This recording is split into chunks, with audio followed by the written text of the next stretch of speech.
Kasama sa kulunggong ng ating Senator Villar, ang ating Secretary Nito Atienza, si Governor Chavit Singson. Uli nating pasalubungan ang masigabong palakpakan, Manny Pacman Pacquiao!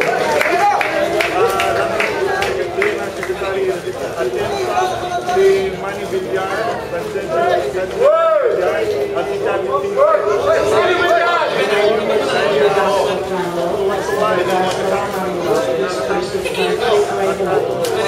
Sir Manny, invite ko kayo dito sa Pakistan para sa inyong mga statement. Senator Villar, Senator Atienza, tingnan ko namin kayo ng welcome remarks. Once again, palapakan natin ang ating pambansang kamao, Manny Pacman Pacquiao! Closer! Manny, closer! Good morning. Maraming salamat sa ating lahat. Walang sabot po na nanalo naman tayo. Ang laban ko rin ay aking ko sa Pilipino. Lahat ng mga pumunta sa buong mundo. Maraming salamat sa inyo.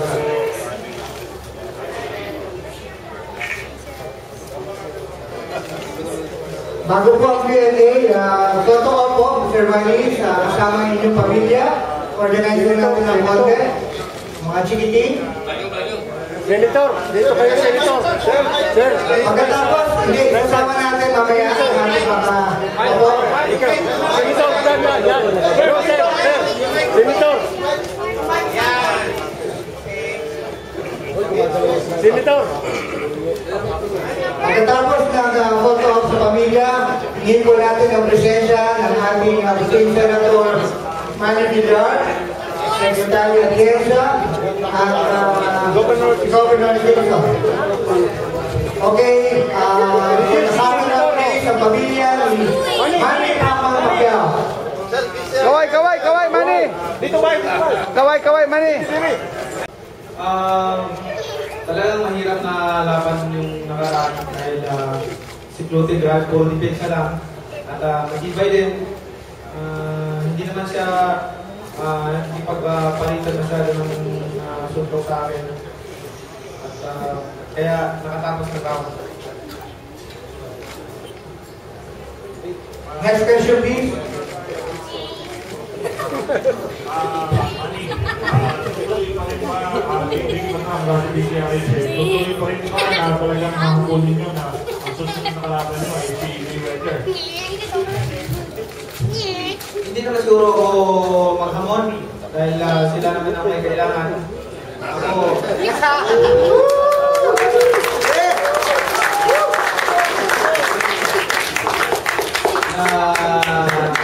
nakamit ko ang pangarap ko sa boxing ko without fluent with the boxing. So, wala akong dapat kailangan at dapat ako naman, open akong lumaban sa kanya. Anytime ako pwede lumaban sa kahit sino ng bukero at pareho lang din magkaroon ng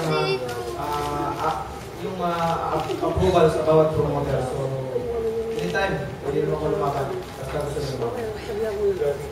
Sa kampanya na competition na panaglitik, knockout win yung focus yung panalo this time.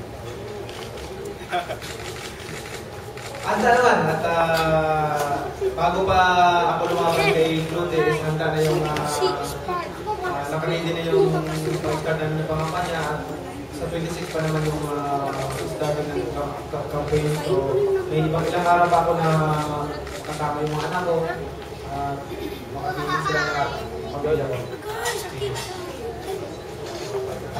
Anyone question please? Right over there from Congratulations.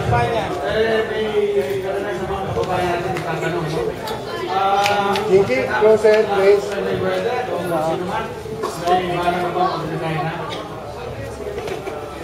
Baka, malay mo, baka hindi na ako mabutol. Mag-retiro na ako. Yung mama ko, magpakawa lang siya para ako sa boxing. So, pag-usapan natin.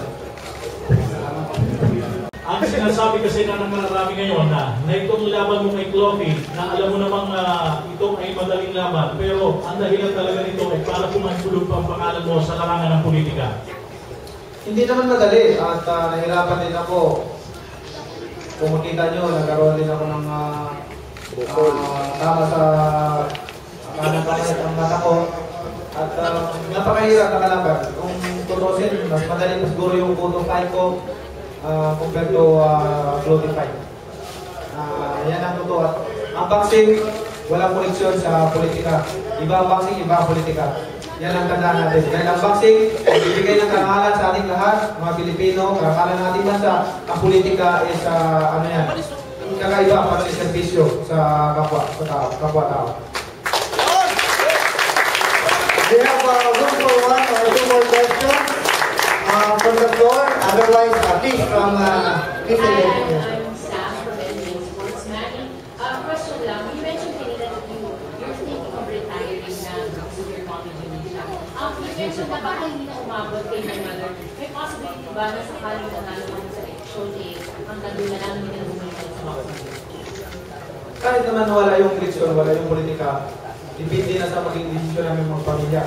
Kasi, matagal na rin ako sa boxing, marami na ako nagbigay na karangalan. Kasi man siguro, yung mama ko siguro, concern lang sa akin kasi ganyan talaga mga magulang, mapag-usapan natin pamilya kung ano mapag-usapan. Sa percentage, Manny, gaano na kalaki yung posibilidad na mag-win? As of this one, percentage-wise.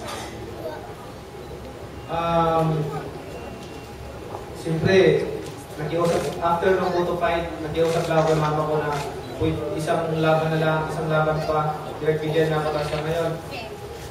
Paano pa kaya ako makiusap ulit? Ano ba gusto dito? Ipag-uusapan natin pa nila siguro. I-announce ko naman sa lahat yan.